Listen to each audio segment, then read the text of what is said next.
கர்த்தருடைய பரிசுத்த நாமத்துக்கே மகிமை உண்டாவதாக. இன்றைக்கி கூட என்னாகமோ 11ஆம் அதிகாரத்தை பார்க்க போகிறோம். இந்த அதிகாரத்தில் கூட என்னென்னா, தேவனாகிய கர்த்தரை நோக்கி வந்து இந்த ஜனங்கள் முறுமுறுக்கிறாங்க.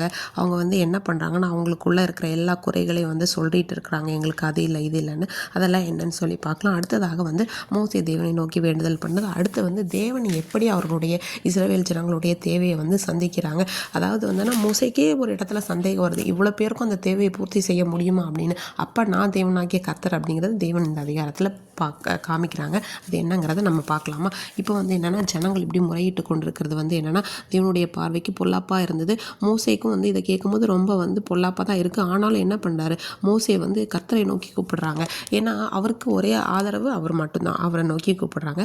அப்போ வந்து கர்த்தருடைய கோபமும் பற்றி எரியுது. அதனால் அந்த இடத்துக்கு தபேரான்னு சொல்லி பேர் வைக்கிறாங்க. சில பேர் அதில் வந்து பச்சித்துது. அப்போ அந்த ஜனங்கள் வந்து என்ன பண்ணுறாங்க அப்படின்னா, ரொம்ப இச்சை உள்ளவர்களாகி சொல்கிறாங்க. அவங்க ரொம்ப அழுது என்ன பண்ணாங்கன்னா, எங்களுக்கு கறி கொடுக்குறவங்க யார், எங்களுக்கு இறைச்சி கொடுக்குறவங்க யார், எகிப்தில் நாங்கள் காசே இல்லாமல் வெள்ளரிக்காய் சாப்பிட்டோம், வெங்காயம் சாப்பிட்டோம், வெள்ளைப்பூண்டு சாப்பிட்டோன்னு சொல்லி எல்லாம் சொல்கிறாங்க. ஆனால் இந்த மண்ணா எப்படி இருக்குது அப்படின்னா, ஒரு கொத்தமல்லி விதையளவா அது மட்டும்தான் இருக்குது. அதை போய் என்ன பண்ணுறாங்க, ஒவ்வொருவரும் அதை எடுத்துகிட்டு வந்து அவங்களுக்கு பிடிச்ச மாதிரி இடிச்சோ இல்லை வந்து அரைத்தோ அது மாதிரி உணவுகளை வந்து செய்கிறாங்க. அப்போ வந்து என்ன அப்படின்னா, மோசே வந்து என்ன பண்ணுறாருன்னா, இந்த ஜனங்கள் எல்லாருடைய பாரத்தெல்லாம் ஏன் ஏசப்பா என் மேலே சுமத்திட்டீங்க, நீங்கள் எனக்கு இப்படி ஒரு பாரத்தை கொடுத்து என் மேலே உபத்திரம் வர பண்ணது என்ன, உங்கள் கண்களை ஏன் எனக்கு கிருபை கிடைக்கல அப்படி எல்லாமே சொல்லிட்டு நீங்கள் வந்து என்ன பண்ணுறீங்கன்னா, இவங்களோட பிதாக்களுக்கு நீங்கள் ஆணையிட்டு கொடுத்தீங்க.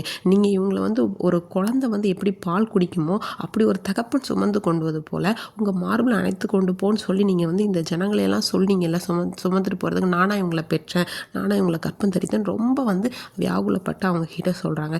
எனக்கு வந்து கறி எங்கேருந்து வரும் அப்படின்னு சொல்லிட்டு சொல்கிறாங்க. அப்போ வந்து இசப்பா சொன்னாங்க, நீ இவங்க எல்லாருடைய பாரத்தையும் நீ தாங்க வேண்டாம், இஸ்ரவேல் புத்திரில் ஒரு 70 பேரை வந்து நீ தெரிந்தெடு, அவர்கள் மேலே உன் மேலே இருக்க மாதிரி ஆவிகளை நான் கொடுப்பேன்னு சொல்லிட்டு என்ன பண்ணுறாங்கன்னா, அந்த 70 பேரை எடுத்து தேவனுடைய பாளையத்தில் அவங்க தீர்க்க தரிசனம் தேவ சமூகத்தில் வந்து சொல்கிறாங்க. அந்த மாதிரி தேவ ஆவி அவங்க மேலே இறங்குது. அதில் 2 பேர் வராமல் இருக்காங்க, பாளையத்தில் இருக்காங்க, அவங்க மேலேயும் தேவனுடைய ஆவி வந்து இறங்குது. அப்போ வந்து கர்த்தர் வந்து அவங்களோட கூட என்ன பண்ணுறாரு, இடைப்படுறாரு அப்படிங்கிறத வந்து பார்க்கலாம். அடுத்து வந்து என்னென்னா, தேவன் வந்து அவருடைய அழுகையின் சத்தத்தையும் கேட்டார், மோசையோட விண்ணப்பத்தையும் கேட்டு என்ன பண்ணுறாரு அப்படின்னா, அப்போ வந்து மோசே வந்து சொல்கிறாங்க, நீங்கள் வந்து சாப்பிடும்படி ஏசப்பா வந்து இறைச்சி கொடுப்பாங்க அப்படின்னு சொல்லிடுறாங்க. அப்போ மோசே வந்து தேவனை பார்த்து சொல்கிறாரு, ஆண்டவரே அப்பா, என் கூட இருக்கிறது 6 லட்சம் பேர், அவ்வளோ பேருக்கு எப்படி கொடுக்க முடியும், அவங்களுக்கு கடலில் அடித்தாலும் பத்தாது, இருக்கிற எல்லாத்தையும் மாடு அடித்தாலும் பத்தாது. அப்போ தேவன் சொல்கிறார், என்னோட கை வந்து என்ன பண்ணல, குறுக்கி போகலை அப்படின்னு சொல்லி அவரை வந்து வெளிப்படுத்தி என்ன பண்ணுறாருன்னா, தேவன் அந்த ஜனங்களுடைய இறைச்சி வந்து திருப்தி ஆகிற வரைக்கும் என்ன பண்ணுறாங்க, ஒரு நாள் பிரயாணம் மட்டும் தரை அளவில்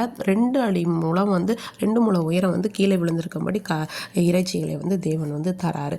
இதுதான் வந்து தேவன் வந்து செய்த அற்புதங்களாக பார்க்கலாம். இந்த நாட்களில் கூட நம்ம வாழ்க்கையில் இச்சிக்கிற காரியங்களை விட்டு தேவ சமூகத்தை தேடும்போது நம்முடைய தேவைகள் எல்லாவற்றையும் தேவன் தானாகவே செய்து முடிக்க வல்லவராக இருக்கிறார். ஆமீன்.